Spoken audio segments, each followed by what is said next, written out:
పేతురు రాసిన మొదటి పత్రిక మొదటి అధ్యాయం. పేతురు రాసిన మొదటి పత్రిక మొదటి అధ్యాయం 24వ వచనాన్ని పరిశీలిద్దాం. పేతురు రాసిన మొదటి పత్రిక మొదటి అధ్యాయం 24. సర్వశరీరులు గడ్డిని పోలిన వారు, వారి అందమంతయు గడ్డి పువ్వు వలె ఉన్న. ఆది కాండం నుంచి ప్రకటన గ్రంథం వరకు 66 పుస్తకాలలో ఉన్న ఏ వచనాన్నైనా వెన్నుకో అని చెప్పానండి. నేను చెప్పిన మాట అది. ఆది కాండం నుంచి ప్రకటన గ్రంథం వరకు నీ ఇష్టం, ఏ టాపిక్ అయినా సరే నేను రెడీ అన్నప్పుడు, క్రీస్తు సిలువ వేయబడ్డా అన్నప్పుడు నిన్ను 2 సెకండ్లో ఓడించేస్తాను పీడబ్ల్యూడి గ్రౌండ్లో అన్నాను. 2 సెకండ్స్, నాట్ 2 మినిట్స్. నువ్వు 2 నిమిషాల్లో నాగరికత కలిగిన ఏ దేశములోని న్యాయస్థానములోనైనా 2 నిమిషాల్లో బైబిల్ ఇసిరేస్తా అన్నావు. నేను 2 సెకండ్లలో నిన్ను నీటిలో ముంచేస్తాను బాప్తీసానికి. ఆ సీక్రెట్ ఏమని మీరు అడగవచ్చు. ఇప్పుడు చెప్తాను ఆ సీక్రెట్ని. ఇప్పుడు మీకు చెప్తాను. ఎక్కువసేపు నన్ను వాదించనండి, తలకాయ నొప్పి కదా. మిస్టర్ దీదాత్, ఈవేళ డేట్ ఎంత అని అడుగుతాను నా వాదనలో. మిస్టర్ దీదాత్, ఈవేళ నా డేట్ ఎంత, ఈవేళ తారీఖు ఎంతో చెప్పగలవా అని అడుగుతాను. చెప్పక తప్పదండి, చెప్పక తప్పి అంటే అంత బుర్రోడేం కాదు దీదాత్. ఈవేళ తేదీ చెప్పగలవా దీదాత్ అని అడుగుతాను. ఎందుకు చెప్పను? 6/6/1995. That's all your honour. Case అయిపోయింది, దిగిపోతానంటాను. మీలో చాలామందికి ఇది అర్థమైందో లేదో. ఆయన రాసిన ఉత్తరాల్లో, దీదాత్ గారు రాసిన ఉత్తరాల్లో ఏమండి, ఆయన డేట్ వేశాడు. ప్రతి ఉత్తరంలో డేట్ వేశాడు. ఆ డేటు ఆయన రాసిన ఉత్తరాల్లో ఏమండి, ఆయన ఉత్తరాల్లో డేటు మీకు ఇప్పుడు చెప్తాను.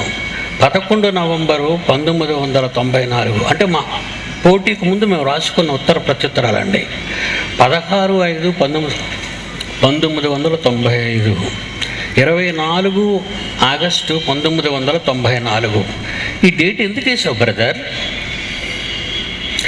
యేసు సిలువ వేయబడలేకపోతే ఈ ప్రపంచంలో కాలాన్ని లెక్కించడానికి ఒక మధ్యవర్తి కావాలి కదా. కాలాన్ని లెక్కించడానికి ఒక మధ్యవర్తి కావాలి. మరి మధ్యవర్తి కావాలి కనుక ఒక అబద్ధికుణ్ణి, సిలువ వేయబడి 3వ దినాన లేచానన్న చెప్పుకున్న యేసుక్రీస్తు ఒకవేళ అబద్ధమే ఆడితే బేస్ తగ్గించిన ఆయన. క్రీస్తు సిలువ వేయబడలేదు, వేయబడని క్రీస్తు ఒక అబద్ధికుడైతే, ఎందుకంటే నేను సిలువ వేయబడి సమాధి చేయబడి 3వ దినాన్ని లేచాను అంటాడు. మరి ఒక అబద్ధికుణ్ణి ఈ లోకం అంతా ఎందుకు శకపురుషుడిగా ఎంచుకుంది? కాలానికి మధ్యవర్తిగా ఏసే దిక్క నీకు. క్రీస్తు పూర్వం, క్రీస్తు శకం. That's all your honour. ఇది నేను రాసిన ఉత్తరం ఎగ్జిబిట్ పెడుతున్నాను. ఇతను డేట్ వేసి రాసిన ఉత్తరాన్ని ఎగ్జిబిట్గా పెడుతున్నాను. చూడండి, ఇతను సంతకం పెట్టింది ఆ డేటు. అయిపోయింది. ఇంతసేపు మాట్లాడటం ఎందుకంటే ఆ రోజు వాదనలో ఇంతసేపు మాట్లాడవలసిన అవసరం లేదు. నాకు ఒక 50 నిమిషాలు, ఆయనకు ఒక 50 నిమిషాలు, తర్వాత నాకు ఒక 10 నిమిషాలు, ఆయనకు ఒక 10 నిమిషాలు, బొమ్మ బోర్డు చేయటాలు, ఇవన్నీ ఆయన రాసినవే. ప్రియులారా, 2 సెకండుల్లో ట్యాంకు కూడా వేళ బాప్తిసం ట్యాంక్ కూడా ఏర్పాటు చేసేవాడి దించడానికి లోపలికి. ఇకపోతే మరొకటి చూపిస్తాను ఇప్పుడు స్క్రీన్ మీద. లైట్స్ మీరు ఏం ఆపకండి. ఒక వ్యక్తిని మన క్రైస్తవుల్లో ఒక ఆయన అనవసరంగా ముర్చిగుహలోకి వెళ్ళిపోయాడండి. వెళ్ళిన వాడికి ఏమైనా బైబిల్ తెలిసి అంటే వీడికి అసలు బైబిల్ తెలీదు. పోటీలో సుందరరావు గారు పోటీలు పడిపోయి జయశాలి అనిపించుకున్నాడు కనుక నేను కూడా జయశాలి అనిపించుకోవాలని. చూడండి, మీకు స్క్రీన్ మీద యువతల పక్కన్నోడు ఎవరినో పోల్చారా మీరు? అతడే వెర్రిపీరు, ఓఫీరు. బాగా చూడండి ఏమంటున్నాడో. ఈ ఇస్లాం ఆయన ఏమంటున్నాడో ఆయన్ని, బైబిలు దేవుని పుస్తకమా, ఖురాన్ దేవుని పుస్తకమా వాదన. బైబిలు దేవుని మాటలు గల పుస్తకమా, ఖురాన్ దేవుని మాటలు గల పుస్తకమా అని వాదించటానికి ఇదిగోండి ఈ వీరుడు ధీరుడు అక్కడికి వెళ్ళిపోయాడండి. వెళ్ళిపోగానే ఇక వినండి, sound laptop. Appreciating the Muslim attitude, and I give you another challenge.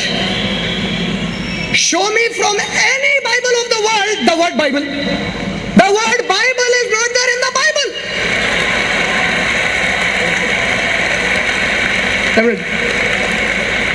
And I give you another challenge.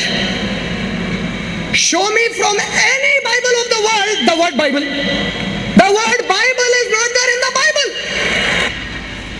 కాబట్టి మీకు అర్థమైందా? ఈ వెర్రిబాగులోని చూసి, అదే వెర్రిపీరు అంటాం, ఓ పీరు. అప్పటి నుంచి ఇతనికి నేను ఇచ్చిన కొత్త పేరు ఏంటంటే వెర్రిపీరు. బైబుల్ అనే పదం ప్రపంచంలోని ఏ బైబుల్లోనైనా ఉందా? బాగా వింటున్నారా మీరు?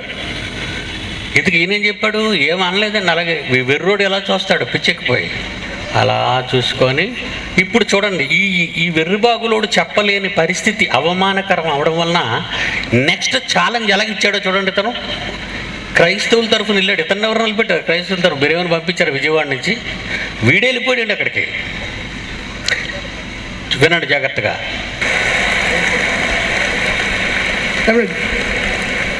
And the word Bible, I don't know whether sir knows about it or not. If he doesn't know, he said he will show me. I give him a lifetime challenge to show it. I give him a lifetime challenge to show it. I give him a lifetime challenge to show it. I give him బ్రతికినంత కాలం సవాలు విడిచిపెట్టాను అన్నాడండి వెర్రిపీరు మీదకి. మన క్రైస్తవులు తలదించుకునేటట్టు చేసేటండి.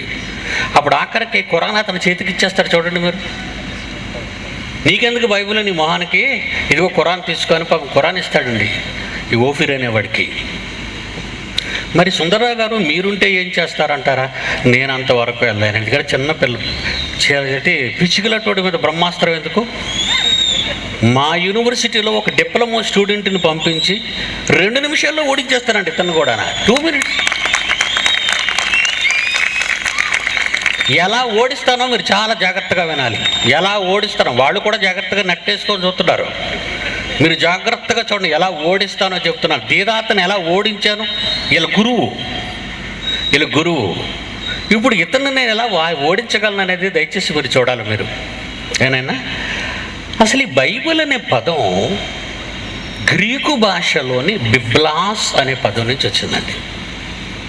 ఏమండి, Telugu Bible చదువుతున్న నీకు ఇంగ్లీష్లో ఏమండి గ్రీకు నుంచి ఇంగ్లీష్లోకి, గ్రీకు నుంచి తెలుగులోకి, గ్రీకు నుంచి మిగిలిన భాషల్లోకి ట్రాన్స్లేట్ అయిందండి బైబిల్. మరి తెలుగు బైబిల్ని చదువుతున్నా నువ్వు, లేదంటే మరి హిందీ బైబిల్ చదువుతున్నా నువ్వు, ఇంగ్లీష్ బైబిల్ చదువుతున్నా నువ్వు, బిబ్లాస్ అనే గ్రీకు పదం అర్థం ఏంటో ఏ రోజైనా మీరు తెలుసుకున్నారు? అసలు బైబిల్ అనే పదానికి అర్థం ఏంటి? ఏమంటే బాగా వినండి. బైబిల్ అనే పదాన్ని బైబిల్లో ప్రపంచంలోని ఏ బైబిల్లోనైనా నువ్వు చూపించగలవా? నీ లైఫ్ టైం ఛాలెంజ్. నువ్వు చచ్చిపోయినంత వరకు ఛాలెంజ్ నీకు వదిలేశానని ఒక చిన్న కుర్రోడు వెర్రిపేరుని నోరు మూయించాడండి. దేవుని పిల్లలారా, బిబ్లాస్ అనే గ్రీకు పదం నుండి ఏమండి ఈ పదం వచ్చింది. ఇంగ్లీష్లో బైబిల్, తెలుగులో బైబిల్ అని ఎక్కడుంది లోపల? తెలుగు బైబిల్లో బైబిల్ అని లేదే. ఇంగ్లీష్లో బైబిల్ అంటారు, ఇంగ్లీష్లో బైబిల్ అంటారు, తెలుగులో ఇక్కడ అట్ట మీద రాసిన బైబిల్ అనుకుంటున్నారండి మీరు. అట్ట మీద రాసిన బైబిల్ కాదండి. బైబిల్లో అనగా దేవుని గ్రంథములో దేవుని మాటలకు ఏవని అర్థం, ఒక పుస్తకానికి ఏవని అర్థం. బిబ్లాస్ అనే గ్రీకు పదానికి అర్థం ఒక గ్రంథం. తెలుగులో ఒక గ్రంథం, ఒక పుస్తకం, ఒక పుస్తక సమూహం. బాగా వినాలి. బిబ్లాస్ అనే పదానికి తెలుగులో అర్థం ఒక గ్రంథం, ఒక పుస్తకం, పుస్తకాల సమూహం. బిబ్లాస్ అనే పదం తెలుగు బైబిల్లో ఎందుకు ఉంటుంది? బిబ్లాస్ అనే పదం ఇంగ్లీష్ బైబిల్లో ఎందుకు ఉంటుంది? ఏ భాషలో ఉన్న పుస్తకానికి ఆ భాషలోనే. ఇంగ్లీష్లో బైబిల్ అన్నారు, ఏమండి వీళ్ళు అన్నారు, కానీ ఇంగ్లీష్ బైబిల్లో ఏముంది? తెలుగు బైబిల్లో ఏముందో చూస్తే ఇంగ్లీష్ బైబిల్లో ఏముంటుందో మీకు అర్థమైపోద్ది. ఇప్పుడు చూడండి, ప్రకటన గ్రంథం లైఫ్ టైం ఛాలెంజ్ ఇచ్చాడండి ఆ పిరికోడికి. నేనైతే నా కాళ్ళ కింద వెళ్ళి అక్కడే దూరుపు అంటాను, కింద నుంచి దూరిపో నా కాళ్ళ కింద వెళ్ళి. లైఫ్ టైం ఏంటి, నీ లైఫ్ ఎండిపోద్దు ఇప్పుడు, దూరిపో నా కాళ్ళ కింద వెళ్ళి. ఎప్పుడు అంటాను, ఇప్పుడు వాక్యాలు విన్న తర్వాత చెప్తానండి, వాక్యాలు విన్న తర్వాత చెప్తాను, మీకు చూపిస్తాను. ఇప్పుడు బైబుల్ అనే పదం బైబుల్లో లేదంటున్నాడు ఈ పిచ్చోడు. బైబుల్ అనే పదం బైబుల్లో లేదంటున్నాడు. బైబిల్లో తెలుగు అనే జీవ గ్రంథంలో, పరిశుద్ధ గ్రంథంలో ఏమనుంది? ప్రకటన గ్రంథం 20 అధ్యాయం 12వ వచనం. ప్రకటన గ్రంథం 20 అధ్యాయం 12వ వచనం. జీవ గ్రంథమును వేరొక గ్రంథము, జీవ గ్రంథము, జీవ గ్రంథము, జీవ గ్రంథము. గ్రంథం అంటే ఏంటో తెలుసు కదా మీకు. కిందకి బిబ్లాస్ అనే పదానికి అర్థం గ్రంథం, పుస్తకం.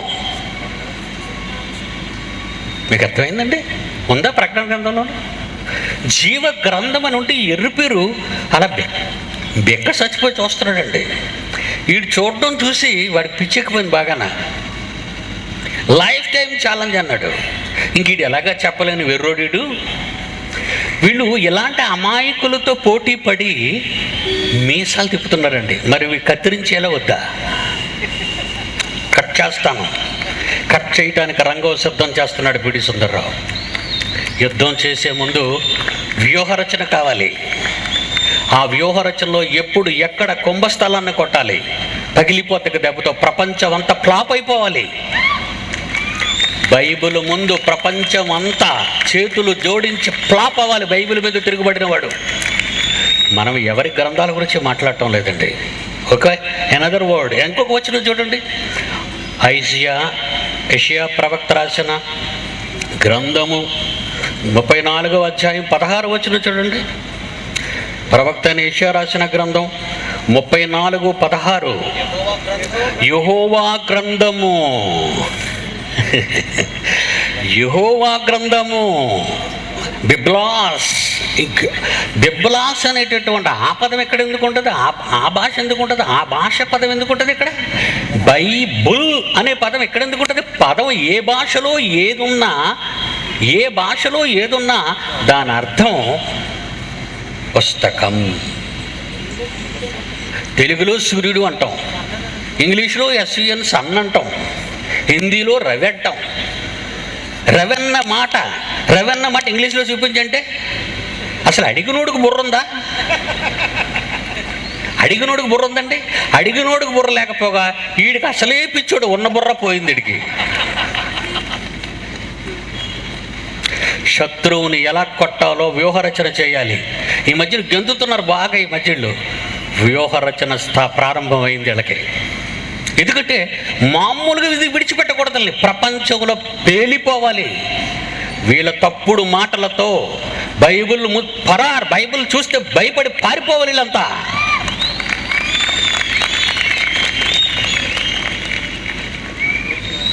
మా జోలికి రాకండి, వద్దు. ఇది సింహం, ఇది మృగరాజు, అరణ్యానికే రాజు. యోధా గోత్ర సింహం మా అన్న అయితే ప్రపంచ క్రైస్తవ సింహం ఇది. నువ్వు కుందేలు పిల్లలు అటువాడివి, కుందేలు నువ్వు. వద్దు, కుప్పిగెంతులు నా ముందు వేయద్దు. నెక్స్ట్, ద్వితీయోపదేశకాండం 4వ అధ్యాయం 44. ద్వితీయోపదేశకాండం 4వ అధ్యాయం 44. మోషే ఇశ్రాయేలులకు ఇచ్చిన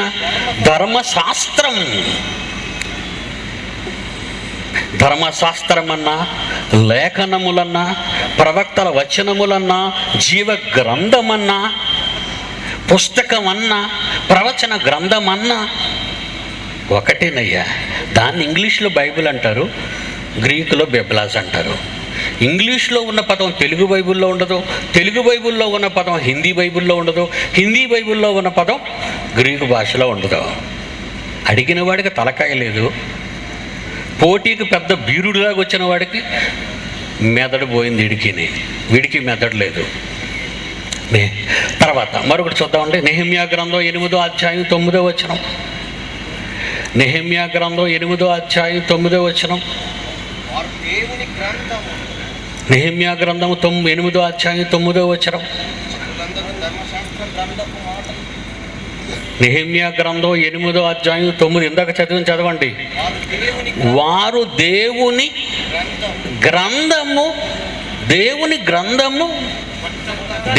గ్రంథమును స్పష్టముగా చదివి, దేవుని గ్రంథము బెబలస్ కదా ఇది, బైబిల్ కదా ఇది.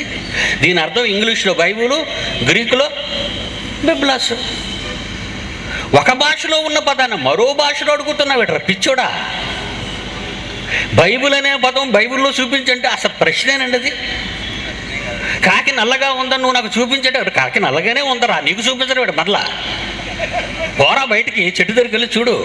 కాకి నల్లగా ఉందని నల్లగా నన్ను చూపించమంటావేంటి?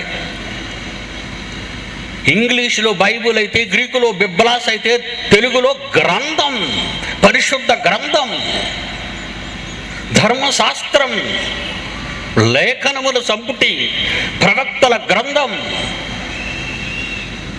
The Bible. మరో వచనం చూస్తారా? దానియేలు గ్రంథం 10వ అధ్యాయం 21వ వచనం. దానియేలు గ్రంథం 10వ అధ్యాయం 21.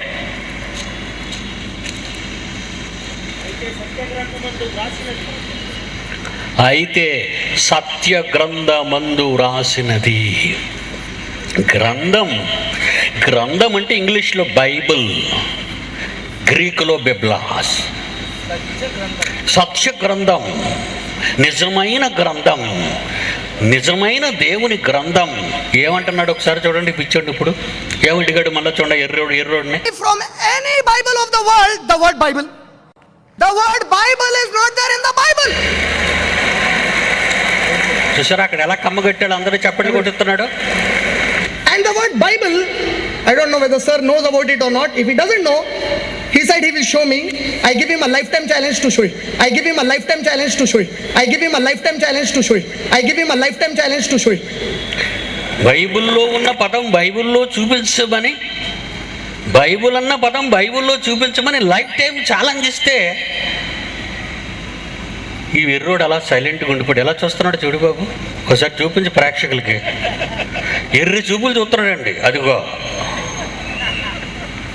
చూసారా, అలా ఉండిపోయాడు. చిరునవ్వు, మళ్ళీ చిరునవ్వు, మందహాసం. మనకు నిజంగా అండి అవమానం మిగిల్చాడండి అక్కడికి వెళ్ళి. దేవుని పిల్లలారా, బైబిల్ చాలా గొప్పదర్రా. నేనైతే ఓడించేస్తున్నారా ఎవరినైనా, ఎనీబడి. మళ్ళీ ఇవాళ చెప్తున్నాను, ఇస్లాం ప్రొపగేషన్ సెంటర్ ఇంటర్నేషనల్ పీఠాధిపతి డర్బన్ సిటీలో ఎవరైతే ఉన్నారో ఇప్పుడు పోటీకి పిలవండి. ఇదే గ్రౌండ్ బుక్ చేయమనండి. ప్రభుత్వం నుంచి అనుమతి తీసుకోమనండి. Islam propagation international South Africa Durban సిటీలో ఉన్న దాని పీఠాధిపతి చిన్న కుక్క పిల్లల్ని, కుందేలు పిల్లలు తీసుకురాకూడదు. ఇస్లాం ప్రొపగేషన్ సెంటర్ ఇంటర్నేషనల్ పీఠాధిపతి ఎవరున్నారు అక్కడ డర్బన్ సిటీలో, లెటర్ హెడ్ మీద నాకు ఉత్తరం రాయమనండి. ఇదే పీడబ్ల్యూడి గ్రౌండ్లో పెట్టండి వేదిక. 2 సెకండ్లో ఓడిస్తాను. 2 seconds విత్ కండిషన్స్.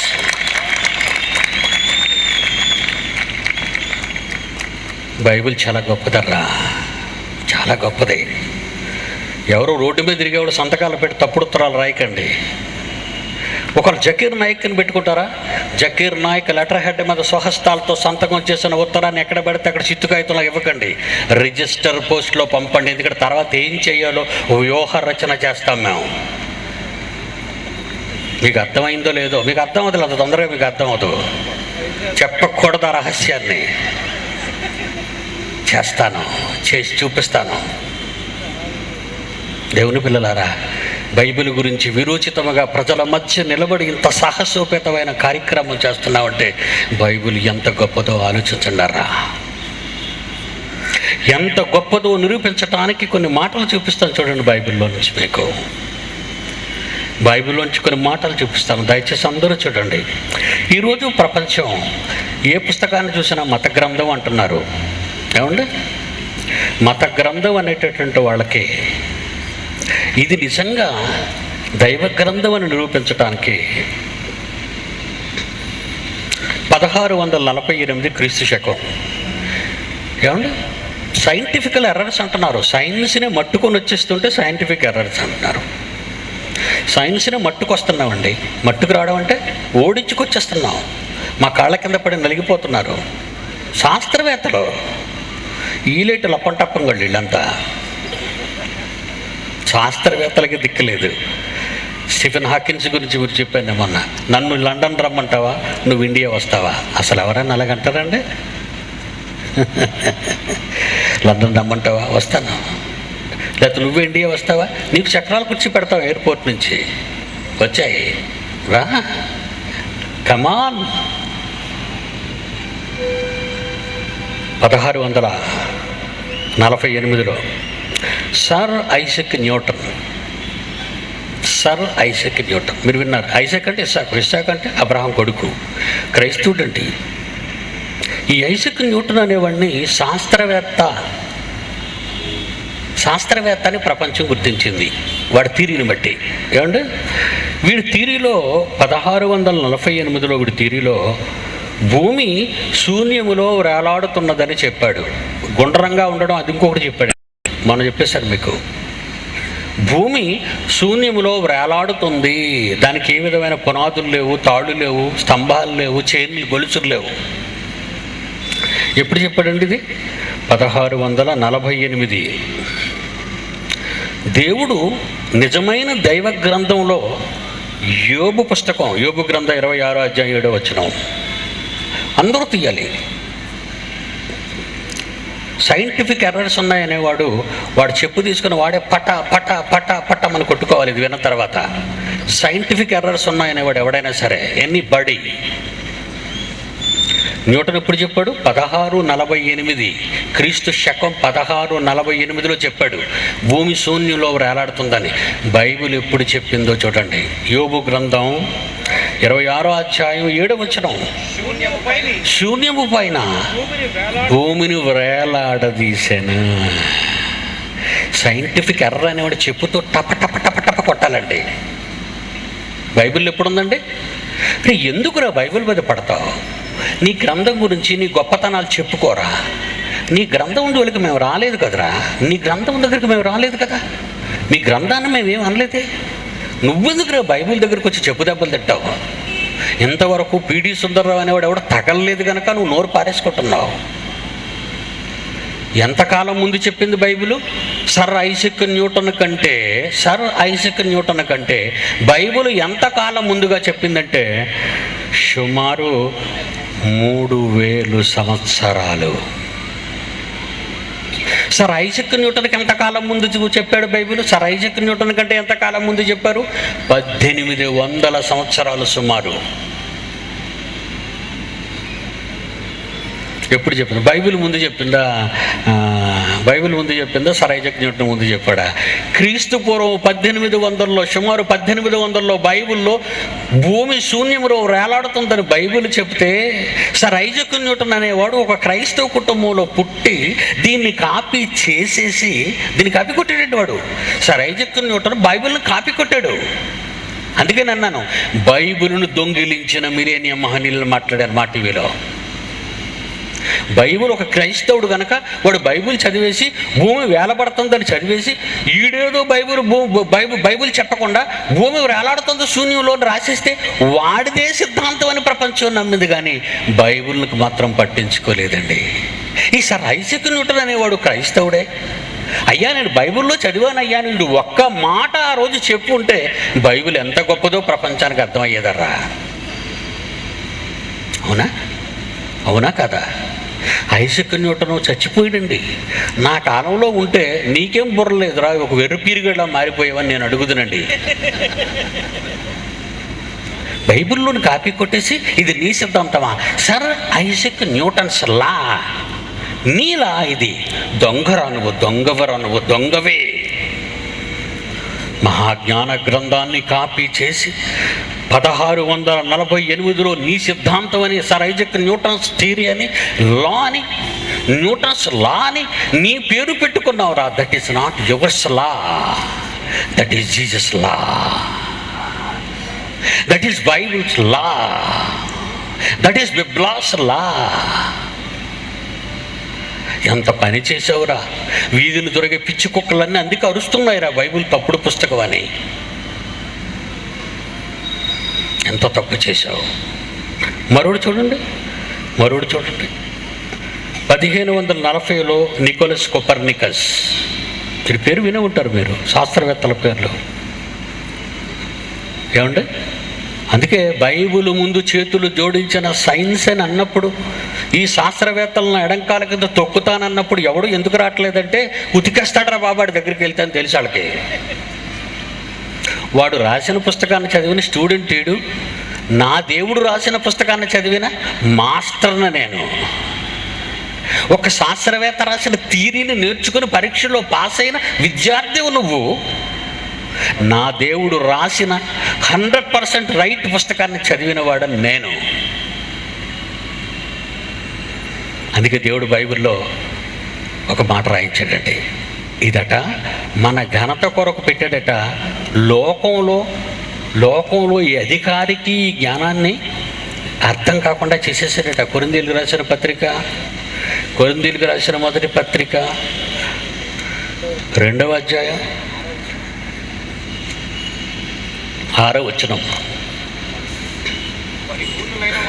పరిపూర్ణులు అయిన వారి మధ్య జ్ఞానమును బోధించుచున్నాము. ఎవరి మధ్య బోధిస్తున్నామట? బైబిల్ పట్టుకున్నవాడు ఎవరి మధ్య బోధించాలో తెలుసా? పరిపూర్ణులైన వారి మధ్య. ఎందులో పరిపూర్ణుడు రా నువ్వు? సర్ ఐజక్ న్యూటన్స్ థియరీలో నేను పరిపూర్ణుడిని. నువ్వెందులో పరిపూర్ణుడా? డార్విన్స్ థియరీలో నేను పరిపూర్ణుడు. నువ్వెందులో పరిపూర్ణుడురా? నువ్వెందులో పరిపూర్ణుడివి? కాస్మాలజీలో పండితుడు నేను. నువ్వెందుకు కూడా రండిరా, మీరందరూ రండి. ఒరే వీళ్ళందరినీ మోకాలు వేయించే ఇక్కడ. ఎవడరా మీకు నేర్పించాడు ఇదంతా? ఎవడరా నేర్పించాడు? బైబిల్లో ఉన్నవన్నీ కాపీ కొట్టి మీ పేర్లు పెట్టుకొని మీ థియరీ అని చెప్పుకోవడం సిగ్గులేదురా మీకు? లోకాలని కలిగించిన క్రియేటర్, సృష్టికర్త, ఆయన వ్రాయించిన పుస్తకంలో చదివిన మీరంతా దొంగలు కాదురా? దొంగలు కాదు మీరు? చూడండి ఏమనుంది అందులో. 7వ వచనం 8వ వచనం. అది లోకాధికారులలో ఎవ్వనికి నీ తెలియదు. ఈ మహాజ్ఞానం అట లోకాధికారుల్లో ఎవరికి తెలియదు. ఒకవేళ తెలుసుంటే కింద నుంచి చదవండి. ఒకవేళ తెలుసుంటే యేసు ప్రభువుని సిలువ వేయకపోయి ఉందురు అన్నాడు. దేవుడు మన మహిమ నిమిత్తము ఈ పిచ్చోళ్ళు ఎవ్వరికి అర్థం కాకుండా ఉంచేశాడు. ఈరోజు పిడి సుందర్రావు అంటే ప్రపంచం అంతా హడలెక్కిపోతుంది. ఎందుకంటే బాబు వాడితో మాట్లాడలేరా, వాడు బైబిల్ పండితుడు, వాడితో మాట్లాడలేం. ఇంతమంది విషయంలో వీళ్ళు ఇంతమందిని ఎవరిని వాడి ఓడించామని వీళ్ళు చెప్పుకున్నారంటే టప్పస్గలని తెలుసు కదా మీకు. ఈ ఎలిమెంటరీ స్టూడెంట్లో కూడా వీళ్ళు రానివాడు పోటీకి వెళ్ళిపోతున్నాడు వాళ్ళ దగ్గరికి. వాళ్ళు సూపర్గా సర్ఫేస్ ఉతికేసి అక్కడ గుడ్డలన్నీ ఓడబికి సర్ఫేస్ ఉతికి బుర్ర మీద ఆరబెట్టి నడిచి వెళ్ళిపోరా ఎండలో అంటున్నారు వాళ్ళు. అలా ఓడిపోయారండి వీళ్ళంతా. పోటీ అంటే ఏమనుకుంటున్నారు ఈ అమాయకులు? యుద్ధం అంటే ఏమనుకుంటున్నారు మీరు? వాడి సైన్యం ఎంత, వాడి వ్యూహ రచన ఏంటి, వాడి ఆయుధాలు ఏంటి, వాడి గజబలం ఎంత, హస్వబలం ఎంత, ఇవన్నీ ఆలోచించద్దా? ఈ ఎందుకు పనికిరా నీ వెర్రిబాబులోడు గబుకొని దూరిపోవడమే గుహలోకి. ఆ గుహలో ఉన్నోళ్ళంతా ఆడవాళ్లే. మీకు తెలుసా? ఆ గుహలో ఉన్నోళ్ళంతా ఆడవాళ్లే. నిన్ను నోరెత్తనివ్వరు. తేడా వచ్చిందంటే సర్ఫేస్తారు నీకు. అందుకే దీదాత్ ముందు హైదరాబాద్ అన్నాడు. వద్దు, హైదరాబాద్ వద్దు. ఒకప్పుడు నువ్వు ఇండియా నుంచి వెళ్ళిపోయినవాడు కదా. గ్యాస్ స్టవ్లు బాగు చేసుకునేవాడివి, కెరసనాయిల్ స్టవ్లు బాగు చేసుకునేవాడు. టుప్పు అని. సూరత్ అండి. దీదాత్ ఎక్కడ అనుకున్నాడు? సూరత్. నీ కడుపు జరక్క అక్కడికి పోయావు, సౌత్ ఆఫ్రికా పోయావు. అక్కడ ఉండు, నీదేదో బోధించుకో, నీ దేవుడు గొప్ప చెయ్యు, సంతోషం కదా. ఏం పని అందరిని ఇలా టపాసుగాళ్ళు అందరిని పిలిచి ఓడించేశానని చెప్పుకున్నావు, సీడీలు తీసేస్తాను అందరి మీద. అందుకే నన్ను ఎంతవరకు నువ్వు ఎవరిని ఎదుర్కోలేదో ఆ సింహంతో నువ్వు ఢీకొంటున్నావు. ఇదే నీ చివరి పోటీ మిస్టర్ తీరాత్ అన్నాను. చివరి పోటీ చచ్చిపోయాడు.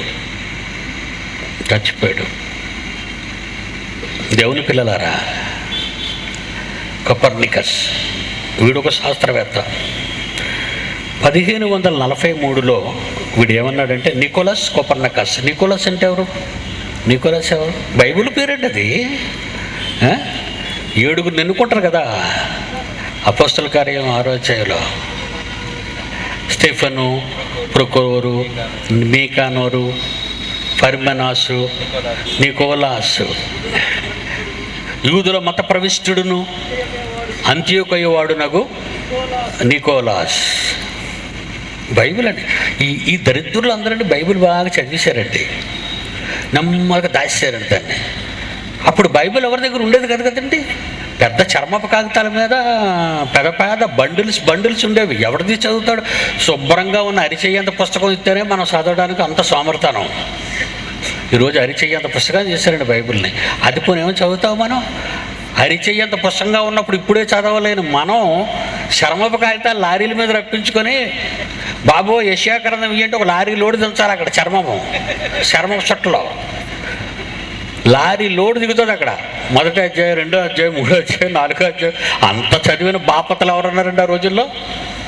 అందుకే వీడు జాగ్రత్తగా తెలివైన వాడుని అనిపించుకొని అక్కడ రాజుల ప్రాచుర్యాన్ని, అధికారుల గొప్పతనాన్ని, వీడు అధికారుల మధ్య లోబడిన వాడుగా కనబడి వీడే తిరిగి తీశాడు చూడండి. 1543లో భూమి కదులుతుంది. అమ్మయ్యా, ఏం తిరిగి తీశాడటండి? భూమి కదులుతుంది. అంతవరకు ఆ ఎర్రోళ్ళు ఉన్నారే క్రైస్తవులు, ఎర్రోళ్ళు. ఆ రోజుల్లో ఎర్రోళ్ళు ఉన్నారు క్రైస్తవులు. ఎందుకంటే 1వ శతాబ్దంలో కదా యేసుప్రభు వచ్చాడు. మహాజ్ఞాన గ్రంథం వచ్చేసింది. ముద్రణ 16వ శతాబ్దంలో జరిగింది. అంతకు ముందంతా ఈ చుట్లగానే ఉంది బైబిల్ అంతా. అందులో వీడు ఒకటి కాపీ కొట్టి, ఎందులోది కాపీ కొట్టాడు చెప్తాను చూడండి. మరి వీడు కూడా 1543లో ఎందులోది కాపీ కొట్టాడంటే యోబు గ్రంథం 9వ అధ్యాయం 6వ వచనం. యోబు గ్రంథము 9వ అధ్యాయము 6వ వచనం. భూమిని దాని స్థానములుండి కదిలించువాడను నేనే. ఉందండి యోబు గ్రంథం అంటే మళ్ళీ మామూలుగా 3000 వేసేయండి సెంటర్ పీరియడ్. 3000 సెంటర్ ఆ యోబు గారికి గర్భదరిద్రుడికి మధ్య ఉన్న కాలం ఏమండి? అతనికంటే ముందే కదండి. నికోలస్ కొపర్నికస్ అంటే దౌర్భాగ్యుడు వీడు. బైబిల్లో యోబు గ్రంథంలో రాయబడిన 9వ అధ్యాయం 6వ వచనాన్ని దొంగిలించేసి ఎవ్వరికి చెప్పకుండా ఏమని చెప్పాడండి? భూమి దాని స్థానము నుండి కదిలించేవాడు ఆయనే అనగానే ఇది చూసేసి వీడేమి తిరిగి తీశాడు? భూమి కదులుతుంది. దేవుడు అంటాడు, ఒరే నేను చెప్పానురా, ఒరే కొపర్నికస్, ఒరే నికోలాసు, నేనురా చెప్పానది, నీదని చెప్పుకుంటావేట్రా, నా పేరు చెప్పరా. జాన్సన్ గారు అన్నారు చూసారా, ఒక అమెరికా వాడు చెప్తే made by USA, made in USA, ఒక వాచ్ మేడ్ ఇన్ జపాన్, ఏమంటే ఇంకేదైనా అయితే మేడ్ ఇన్ సింగపూర్ లేదా మేడ్ ఇన్ ఇండియా. ఎవరు తయారు చేశారో వాళ్ళ పేర్లు చెప్పుకున్నారు కదా. బైబిల్ చదివిన నువ్వు బైబిల్లో ఉన్నదాన్ని దొంగిలించుకొని దేవుడు చెప్పాడని నా పేరు చెప్పకుండా నీ పేరు చెప్పుకుంటున్నావేట్రో ఓరు నికోలసు. ఎంత పని చేసావురా నికోలసు, నాకే అన్యాయం చేసావురా నికోలసు. నువ్వు నాకు లాస్ రా, నువ్వు నాకు లాసు. కనుక క్లాస్ ఇవ్వడానికి ఒకటి పంపుతాను రా, ఒక క్లాస్ని. 2000 సంవత్సరంలో 20వ శతాబ్దంలో ఒక క్లాస్ ఇవ్వడానికి ఒక క్లాస్ ఫిగర్ని పంపుతాను రా. Is my son. నీకేరా వాడు బాసు, నువ్వు వాడి కింద మాసురా. నిజంగా నీకు ఇస్తాన్రా డోసు. ఏమనుకుంటున్నారండి బైబిల్ అంటే? చూసారా, కమ్మరేకుల్లో పిండేస్తున్నానండి. కాలిపోయిన కమ్మరేకుల్లా పిండుతున్నారు ఒక్కొక్కడిని. కాలిపోయిన కమ్మరేకులు. ఈ ప్రపంచం గుర్తించిన మిలేనియం హానీలను పేరు పెట్టిందే ఈ దొంగలందరికీ. శాస్త్రవేత్తలాళ్ళు ఎవడరా అన్నాడు? నువ్వు గుడ్డివాడు కనుక ఒక కాపీ కొట్టిన వాడిని మిలేనియం మహనీయుడు అంటున్నావు. బైబిల్ చదవలేదు. సైంటిఫిక్ ఎర్రర్స్ ఉంటాయన్నాడు ఒక వీధిని తిరిగి పిచ్చి కుక్క. బైబిల్లో సైంటిఫిక్ ఎర్రర్స్ తినేస్తుందిరా నిన్ను, శాస్త్రాన్ని కూడా. అది మరొక దరిద్రుడు చూడండి, మరొక శాస్త్రవేత్త అన్న కోపం ఉండాలి మీద. బైబిల్ను దొంగిలించిన దొంగలు అన్నాను వాళ్ళని. అందుకే మా టీవీలో మీకు ఎపిసోడ్స్ ఉంటాయండి, మా టీవీలో సీడీస్ ఉంటాయి, VCDs. అడిగితే వాళ్ళు ఇస్తారండి.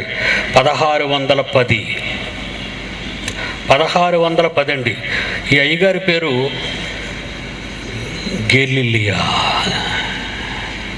గెలీలియో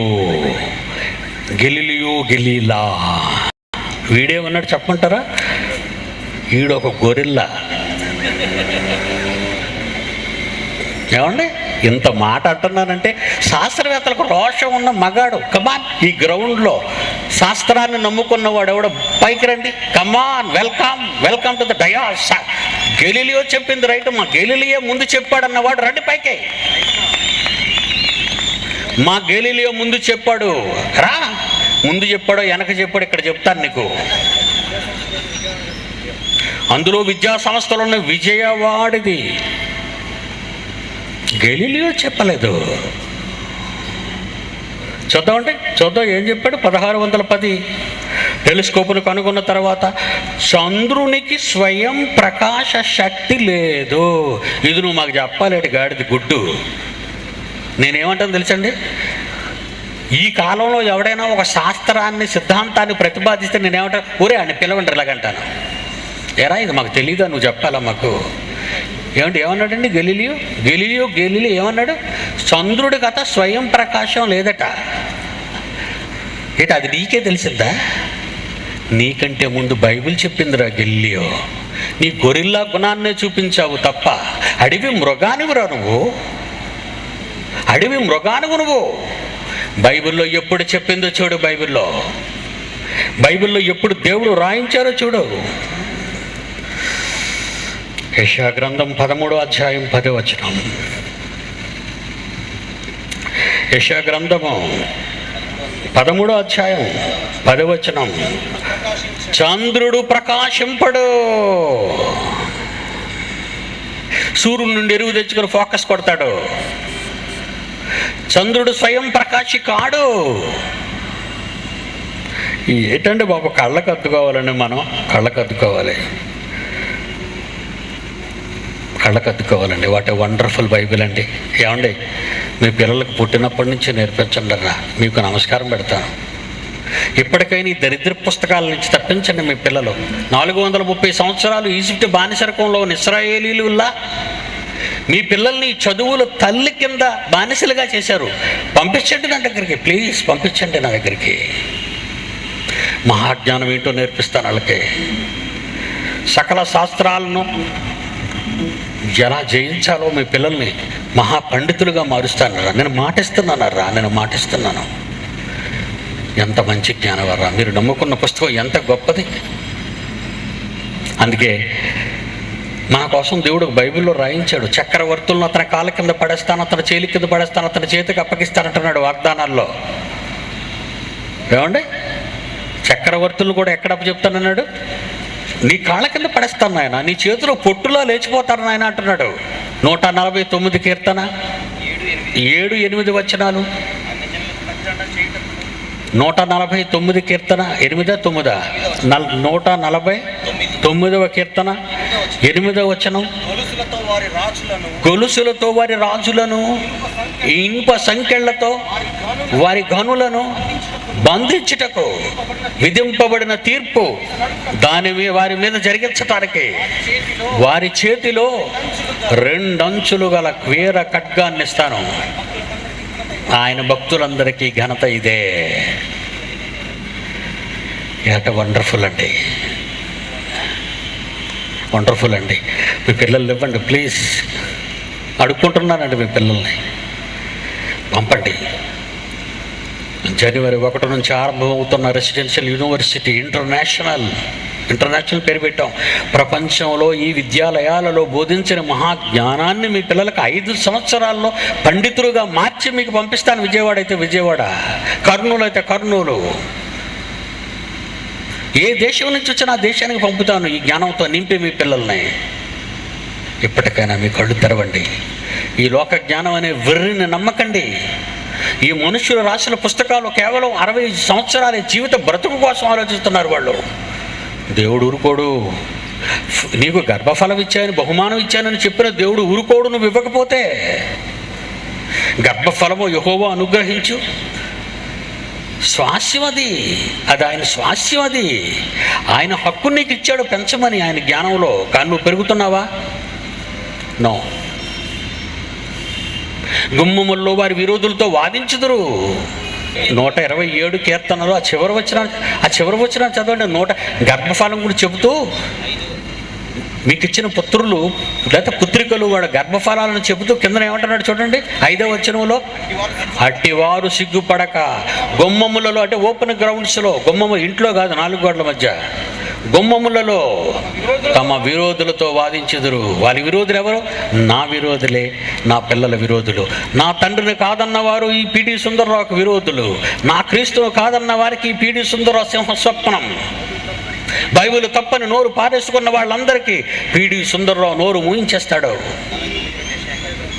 49వ అధ్యాయం యెషయా గ్రంథము చివరిగా 49వ అధ్యాయం యెషయా గ్రంథము 2వ వచనం, నా నోరు వాడిగల ఖడ్గముగాను ఆయన చేశాడు, తన చేతి నీడలో నన్ను దాచాడు, నన్ను మెరుగుపట్టిన అంబుగా చేసి తన అంబుల పొద్దులో నింపుకున్నాడు. అంబుల పొదల శత్రువుల గుండెను చీల్చటానికి నన్ను సాధనంగా వాడుకున్నాడు. దాన్ని ప్రత్యక్షంగా చూసిన వారు ఈ పిడి సుందరరావు చూడండి ఆ వాక్యాన్ని నెరవేర్చానో లేదో. కళ్ళు మూసుకోండి. ప్రేమ కలిగిన మా తండ్రి, నీ పిల్లలకు మీ వాక్యాన్ని వివరించాను. రేపే చివరి రోజు. మహాజ్ఞానంతో నిండుకున్న మీ పిల్లలు వాళ్ళకిచ్చిన గర్భఫలాలను మీకు ఇవ్వగలుగుటకు, మీ జ్ఞానం నేర్పించడానికి మీ బిడ్డలను ప్రోత్సహించండి. యేసునామాన్ని ప్రార్థన అడుగుచున్నాము తండ్రి, ఆమేన్. మన తండ్రి అయిన దేవుని ప్రేమ, కుమారుడైన యేసుక్రీస్తు వారి కృప, పరిశుద్ధాత్మ దేవుని అన్యోన్య సహవాసం సదాకాలం మీ అందరికీ తోడైండి నడిపించునుగాక. ఆమేన్. జయశాలి కాలంగళ నుండి వెలువడిన ప్రపంచ మానవ శాస్త్రాలను తలక్రిందులు చేసే అద్భుత ప్రసంగ ఆడియో, వీడియో, సీడీలు మరియు డివిడీల వరకు మమ్మల్ని సంప్రదించగలరు. మా చిరునామా Bible open university India international, Akkayyapalem, Visakhapatnam, Andhra Pradesh, India. మా ఫోన్ నంబర్స్ 0891274575, 2720027, 2597799. మా వెబ్సైట్ www.bibleverdict.org.